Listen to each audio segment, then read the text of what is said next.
13 जून 2023 को उत्तराखंड की राजधानी देहरादून के क्लेमेंट टाउन थाना क्षेत्र में टन्नर रोड सी सेक्टर 13 के रहने वाले किसी व्यक्ति ने पुलिस को फ़ोन किया और बताया कि उनके पड़ोस में एक मकान से बहुत गंदी बदबू आ रही है और ये बदबू धीरे धीरे बढ़ती जा रही है।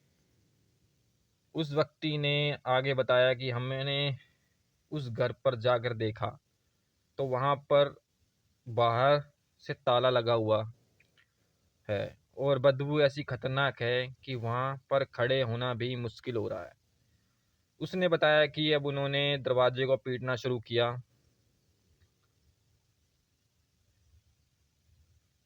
अंदर से अचानक से किसी बच्चे की रोने की आवाज़ आने लगी, जिससे उन लोगों को लगा कि शायद घर में कोई ना कोई तो ज़रूर है। इसलिए उन्होंने दरवाजे को फिर से खटखटाया, लेकिन इस बार अंदर से किसी ने भी कोई जवाब ना दिया। व्यक्ति ने पुलिस को कहा कि आप एक बार आकर चेक कर लीजिए।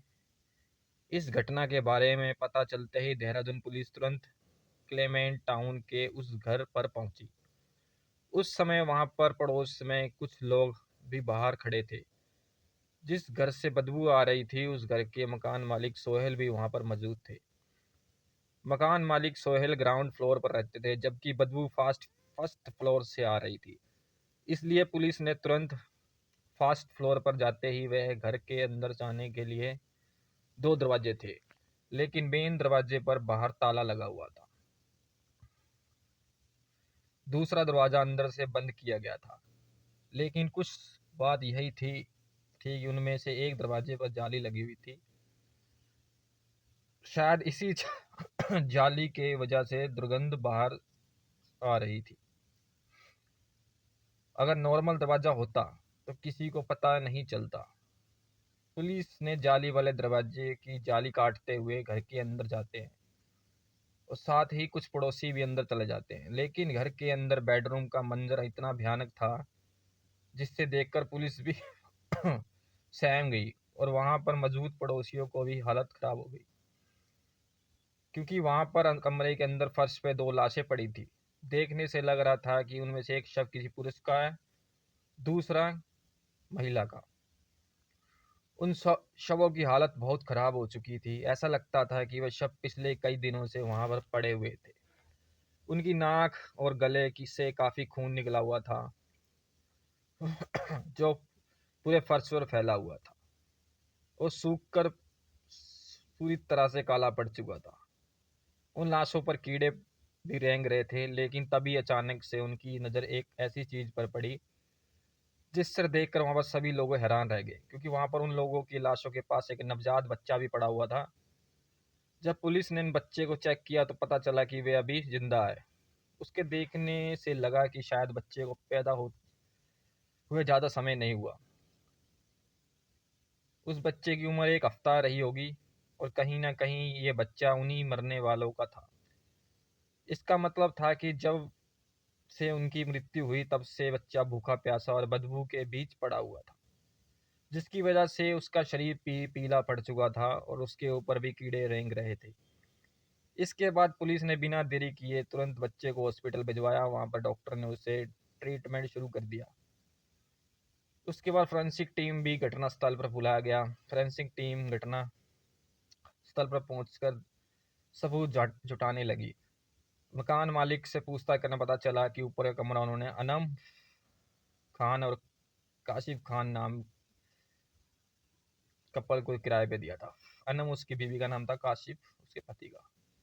जब किसी व्यक्ति ने पुलिस को कॉल करके इस घटना की सूचना दी, इत्तेफाक से उस समय एक महिला लोगों के साथ क्लेमेंट टाउन पुलिस स्टेशन पहुंचती है और अपने पति की गुमशुदगी की रिपोर्ट दर्ज कराती है। उसने बताया कि उसका पति 10 जून से फ़ोन नहीं उठा रहा, जबकि वह लगातार उनको फ़ोन कर रही थी। 12 जून को उनका फ़ोन स्विच ऑफ हो गया, जिसके बाद 13 जून को चिंतित होकर उस महिला ने पुलिस स्टेशन उसको आना पड़ा। उस महिला ने बताया कि उनका घर मूल रूप से उत्तर प्रदेश में सारण अपू जिले के चैल थाना क्षेत्र में था, लेकिन कई दिनों से पति से बात न होने के कारण महिला गुमशुदा की रिपोर्ट लिखवाने सारण आई हुई थी।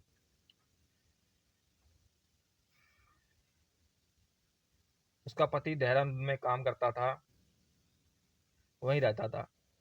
इधर काशिफ और अनम की बातें कर रहे थे। उनके घर से किसी तीसरे इंसान का आना आशंका नहीं लग रही थी, क्योंकि घर में सारा सामान अपनी जगह पर ठीक ठाक रखा हुआ था। जानी घर से कुछ भी गायब नहीं हुआ। साथ ही एक दरवाजे के बाहर ताला लगा हुआ था और दूसरे दरवाजे के अंदर से कुंडी लगी हुई थी, जिससे लग रहा था कि शायद उन्होंने एक दरवाजे को परमानेंटली बाहर से बंद किया गया हुआ था और दूसरे दरवाजे से आते जाते होंगे। लेकिन ये सवाल था कि वह लोग बाहर से ताला क्यों लगाएंगे, जबकि उनको एक ताला अंदर से लगाना चाहिए था। पहले तो पुलिस को लगा कि एक कपल ने खुद से, लेकिन फिर पुलिस को लगा कि उनको लगा कि इन्हें खुदकुशी की है। इंसान खुद की इतना तकलीफ देखकर क्यों मरेगा, क्योंकि आमतौर पर देखा गया है कि अगर कोई भी खुद करता है तो ये अक्सर फंदे से लटक कर करता है। यही चीज़ पुलिस को सोचने मजबूर कर रही थी। सबसे बड़ी बात यह थी कि एक हफ्ते का बच्चा भी जिंदा पड़ा हुआ था और उन्होंने खाई खुदकुशी। फिर उन्होंने बच्चे को तड़पने के लिए क्यों छोड़ा? ये कत्ल हुआ था, फिर जरूरी जरूर कोई ना कोई ये आया होगा। लेकिन जब हत्या की थी तो जाहिर सी बात है उस समय मरने वालों का विरोध भी किया होगा, चीखा चिल्लाया भी होगा। तो फिर किसी पड़ोसी ने उसे चीखने की चिल्लाने की आवाज़ क्यों नहीं सुनी? ना किसी ने वहां पर किसी को आते जाते देखा, ना पुलिस के मन में बहुत सारे सवाल उठ रहे थे।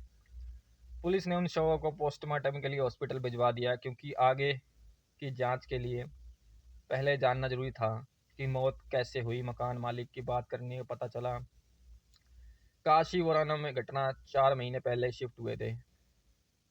घटना से 4 महीने पहले अनम प्रेग्नेंट थी। इस दोनों को 8 जून को किसी प्राइवेट हॉस्पिटल में गए थे, यहाँ अनम के बच्चे को जन्म दिया। 10 दिन को वह लोग घर वापस आ गए। मकान मालिक बताया कि उसके बाद ये लोग बाहर नहीं निकले। पुलिस की हत्या की खुशी में कंफ्यूज हो रहे थे। हत्या और खुदकुशी कंफ्यूज हो रहे थे। पोस्टमार्टम से भी ये कुछ खास बात नहीं पता चली, क्योंकि लाशें बुरी तरह से सड़ चुकी थी, जिसकी वजह से मौत से सही कारण पता नहीं लगा। बहुत मुश्किल थी। इसके बाद पुलिस ने मरने वालों को घर वालों को पता लगाकर उनसे पूछताछ करनी शुरू की, क्योंकि मरने वालों के बारे में जब उनसे कुछ पता नहीं चल सका तो पूछताछ करने को पता चला कि काशिफ का घर सहारन अप्पू में था। साथ ही ये पता चला कि सहारन अप्पू में काशिफ की एक और पत्नी है। एक पत्नी वहाँ भी थी, उसकी शादी हो चुकी थी। अनम की दूसरी पत्नी थी। उसकी उसकी पहली पत्नी का नाम नुसरत था। नुसरत और काशिफ का एक बेटा भी था। अब सारी बातें पता चलते ही पुलिस को निशाने पर काशिफ की पहली पत्नी नुसरत आ रही थी। शायद वही अपने पति को, इसलिए उसने उनकी हत्या करवा दी, क्योंकि कई केस में ऐसा हुआ है। और धीरे धीरे सुराग मिलते रहे। फिर घटना के 2 दिन बाद जब नुसरत के पता चला नुसरत के बारे, पुलिस की एक टीम देहरादून सहारनपुर के लिए रवाना हो गई। नुसरत अपने ससुराल यानी काशवी घर पर ही पुलिस पहुंचकर नुसरत से पूछताछ की। उसका अपने पति से दूसरी शादी को लेकर कोई विवाद नहीं था। दूसरी शादी उनके बीच संबंध थे। नुसरत ने बताया कि उनके उनके हर रोज फ़ोन पर भी बात होती थी। लेकिन अचानक 10 जून के बाद काशी ने फ़ोन उठाना बंद कर दिया। 12 जून को उसका फ़ोन स्विच ऑफ हो गया, जिसकी वजह से नुसरत के 13 जून को अपने पति को गुमशुदगी को लेकर देहरादून पहुंची थी। उसने क्लेमेंट टाउन थाने में कंप्लेंट दर्ज कराई। पुलिस ने थाने में चेक करवाया। पता चला कि सच में नुसरत ने कंप्लेंट दर्ज कराई थी। इसके बाद पुलिस ने नुसरत को फ़ोन भी चेक किया। उसकी कॉल डिटेल भी देखी गई। गहरी छानबीन करने पता चला कि नुसरत सारे बयान सही है, यानी पहले भी अपने पति से हर रोज़ बात होती थी। पति का फ़ोन ना उठाने की वजह से उसे कई बार उसे कॉल भी किया। काशिफ को पता नहीं, मोहसिन का भी यही कहना था। बहू अपने पति के साथ ऐसा नहीं कर सकती। उन दोनों को एक बेटा भी, पति के कत्ल के बाद उनका एक क्या होगा, उनका एक बेटा भी है, क्योंकि उनके लिए वह कमाने वाला था। काशिफ जीएसबी क्रेन ऑपरेटर था, वह देहरादून के काम करता था। पूछताछ और छानबीन करने के बाद पुलिस को नुसरत की क्लीन चिट दे दी और उससे शक के दायरे से बाहर कर दिया। उसके बाद पुलिस काशिफ के पड़ोसी से पूछताछ करती है। पुलिस अब ये जानने की कोशिश करती है कि आगे काशिफ की ज़िंदगी में कौन कौन सी प्रॉब्लम थी, या फिर किसी और उसकी कोई दुश्मनी तो नहीं थी। पता चला काशिफ पैसे उधार लिए हुए थे, उसका एक करीब 1 लाख रुपए कर्ज था और थोड़ा परेशान भी रहता था। ऐसे ही पुलिस ने सच्चा सोचता है कर्ज का छुटकारा पाने के लिए काशिफ ने पहले अपनी पत्नी की जान ली, फिर खुद भी खुदकशी खत्म कर लिया। लेकिन प्यार, लगवाव और कारण बच्चे मारन हिम्मत नहीं जुटा पाया। ये भी हो सकता है उसने कर्ज लिया था, उन्होंने वारदात को अंजाम दिया। लेकिन पुलिस को लग रहा था कि कर्ज देने वाला व्यक्ति ऐसा नहीं करेगा, क्योंकि अगर वह काशिफ को कत्ल करता तो पैसा मिलने की उम्मीद तो खत्म हो चुकी थी। जब पुलिस को सहारनपुर अप्पू ले या सुराग नहीं मिला तो पुलिस का ऑफिस देहरादून मुकाम लौट गई। इसके बाद पुलिस ने काशिफ और अनम की फ़ोन सीडियाँ निकलवाई और उनको कॉल डिटेल भी चेक कराई, लेकिन उससे भी कुछ पता नहीं चला, क्योंकि उनके फ़ोन में जितने भी नंबर थे वो सभी नंबर उनके जानने वाले लोगों के थे। इस दौरान खुशखबरी मिलते ही मृत्यु को बच्चा, डॉक्टर के अनुसार उनकी हालत बहुत ख़राब हुई। हालांकि बच्चा अपने टाइम से पैदा हुआ, बिल्कुल स्वस्थ, तो उनका वजन भी ठीक था। डॉक्टर का कहना था अगर ये प्रीमेच्योर डिलीवरी होती तो शायद उसकी भी जान, उसको अपने माता पिता की तरह मौत हो जाती। पुलिस के अपने जांच के आगे बढ़ा रही थी और उस कत्ल के सुराग ढूंढने की कोशिश कर रही थी। उन्होंने क्लेमेंट टाउन के वारदात वाले इलाके से उस घर के आसपास जितने सीसीटीवी कैमरे लगे हुए थे, पुलिस ने उन सभी को खंगालना शुरू करते ही, वैसे तो उस घर में आसपास कोई कैमरा नहीं लगा हुआ था, लेकिन कैमरा में मेन रोड पर लगा हुआ था। पुलिस की जांच इतनी तो पता चला कि ये कत्ल 10 जून 13 जून के बीच में हुआ। तभी उन दोनों के लाशों की इतनी बुरी हालत हो गई थी। 10 जून को आगे सारी फुटेज निकलवाते उन्होंने चेक करा, क्योंकि उन दिन में इलाके में लोग चहल पहल होती है। उस समय हत्या करके वहां से भागने नहीं। 10 जून की रात को पुलिस को कोई सस्पेक्ट नज़र नहीं आया था। उसके बाद 11 जून फुटेज देखी गई। 11 जून को भी कोई ना कोई दिखाई दिया। अब पुलिस निराश हो चुकी थी, लेकिन फिर पुलिस ने 10 जून को लेकर 13 जून की सभी फुटेज को देखना शुरू किया। 13 जून की सुबह में उस कार में कोई ना कोई रोल जरूर है, इसलिए पुलिस ने इस गाड़ी को एक बार ध्यान से देखा। कैमरे में उस कार का नंबर साफ दिखाई दे रहा था। पुलिस ने नंबर के जरिए कार के मालिक का पता लगाया। नाम था अशवद खान, और साथ में पुलिस को उसका एड्रेस भी मिल जाता है। काशिफ के घर वालों ने बताया कि अशवद तो काशिफ का दोस्त है। उसके बाद पुलिस ने अशवद के पास पहुंचती है और उसकी कार के बारे पूछताछ करती है। 13 जून को उसकी कार शहबाज नाम के एक लड़का के पास थी, लेकिन उस रात वह कहाँ गया था उसके बारे उसे नहीं पता था। पुलिस ने काशिफ के दोस्त अशवद से पूछा कि वह शहबाज कौन है। उसने बताया शजाम अनम का बड़ा भाई है, काशिफ का साला है। पुलिस ने बताकर सुनकर हैरान होगी, भला अनम का भाई इतनी रात को इस इलाके में क्यों आया। पुलिस ने ये यकीन करना भी मुश्किल हो रहा था कि जिसकी लोग तलाश कर रहे थे वह अनम का भाई शहबाज तो नहीं। लेकिन अब सवाल अपनी बहन के जीजा का कत्ल क्यों करेगा। इसी दौरान पुलिस ने अनम को मोबाइल का फ़ोन को एक वीडियो मिला, जिसमें अनम कह रही थी उसका भाई उसे और उसके पति काशिफ को जान से मारने की धमकियां दे रहा है और वह मरने का प्लान बना रहा है। इसलिए उसने दोनों को अपनी जान का खतरा, अनम को रोते हुए सारी बातें बोल दी। वीडियो देखने के बाद साफ हो गया था कि इस कांड में शहबाज का हाथ है। इसके बाद पुलिस शहबाज का मोबाइल सीडियाँ निकलवाती है। उसको पता चला 10 जून की रात शहबाज अपने फ़ोन स्विच ऑफ कर रखा था। 11 जून की सुबह को ऑन हुआ। वैसे तो ये कोई बड़ी बात नहीं थी, क्योंकि ऐसा अक्सर लोग करते हैं, रात में उन्हें कोई डिस्टर्ब ना करे, इसलिए वो सोने से पहले ऐसा करते हैं।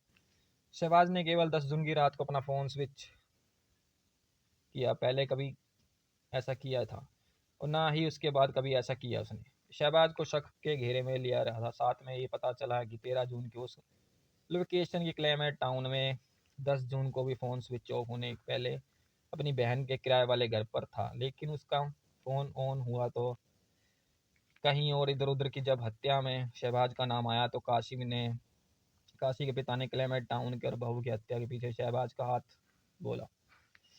अनम का मायका और ससुराल दोनों सहारनपुर में ही था। उनका गांव में एक ही था, इसलिए पुलिस को फिर सहारनपुर अप्पू जाती है, शहबाज को अरेस्ट कर लेती है। इसके बाद शहबाज देहरादून लाकर उससे पूछताछ की गई, लेकिन शहबाज अपने ऊपर लगे सारे आरोपों को नकार देता है। वह कहता है, भला मैं अपनी बहन को जीजा को क्यों हत्या करूंगा? अपनी बहन का ये मार नहीं सकता और अपने जीजा को मारकर वह बहन को विधवा नहीं कर सकता। लेकिन उसके खिलाफ पुलिस ने जांच ठोस सबूत इकट्ठे किए तो पुलिस सीसीटीवी फुटेज, शहबाज का उस समय की लोकेशन, फोन स्विच होना, अशवद का बयान जिससे शहबाज ने उस दिन कार मांगी थी, शहबाज ने सामने रखी कड़ाई पूछताछ के बाद जल्दी टूट गया और उसने अपना जुर्म स्वीकार कर लिया। अपनी बहन को अनब को काशिफ की हत्या उसने इसलिए कि बच्चे को जिंदा छोड़ दिया, क्योंकि उनका बच्चा 9 जून को हुआ था। वो सोचा कि अपने अभी मर जाएगा, और उसने अपने जीजा का गला रेत कर चाकू से छोटा छोटा वाला चाकू से अपनी बहन को गला रेत के दोनों को खत्म कर दिया। इन दोनों को उसने शहबाज खान ने मार दिया। यही था असली मुजरिम। कोई दुश्मनी थी, उसने लव मैरिज करी थी जो उसको पसंद नहीं आई, उनका नाम खराब हुआ, इसके कारण उसने अपने जीजा और अपनी बहन का कत्ल कर दिया। होती है, लव मैरिज हुई थी, उनको पसंद नहीं थी, दूसरी बीवी थी, वो पहली बीवी को डिवोर्स, दोनों बीवी ऐसी हुई थी। काशिफ ने इसके गुस्से में अपने दोनों की हत्या कर दी।